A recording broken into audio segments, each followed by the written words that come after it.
Can you hear the wind creeping through the cracks in the window? Can you feel the unease rising from the desert? Not every demon hides in the shadows. Some bring the storm. Meet Pazuzu, the king of demons from the southern wind. Pazuzu is an ancient demon rooted in Mesopotamian mythology, revered, or rather, feared, as far back as the times of Babylon and Assyria.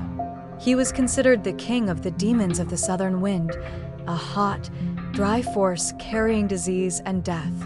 He ruled over plague and drought, but his most terrifying aspect was the effect he had on children and pregnant women.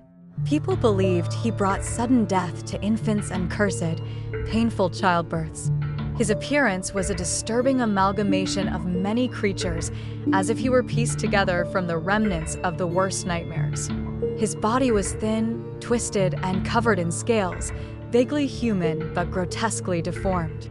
His head resembled a lion, dog, or hyena, always with a gaping maw full of hatred and jagged fangs. Pazuzu had 4 massive bat-like wings, exuding the scent of burning and dust.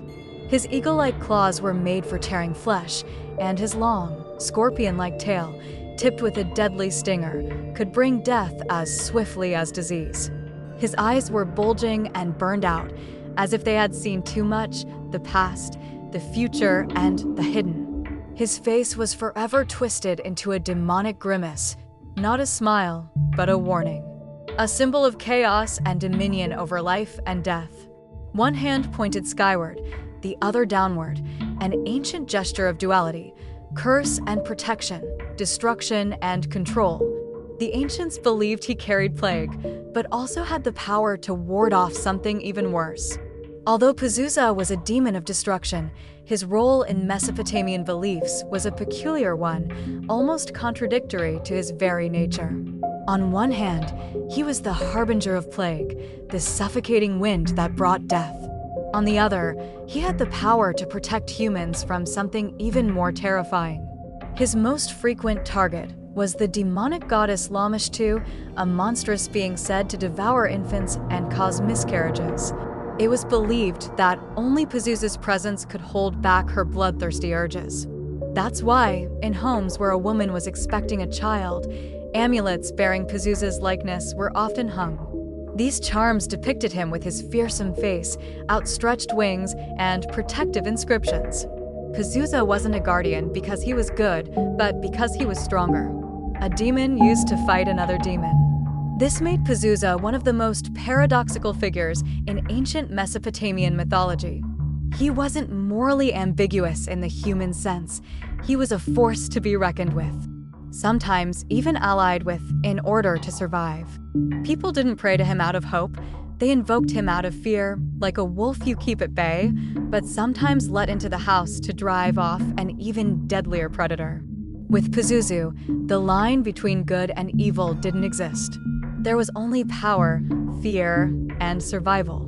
For many viewers, the first encounter with Pazuzu came in 1973 in one of the most groundbreaking horror films of all time, The Exorcist. He was the demon responsible for the possession of young Regan.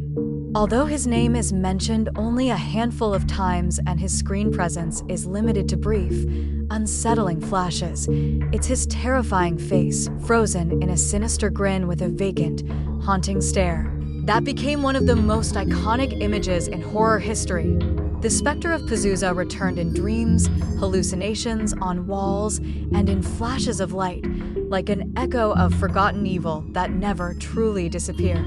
The success of The Exorcist turned Pazuzu into a pop culture demon. Since then, he has appeared regularly in horror films, video games, TV shows, and comic books.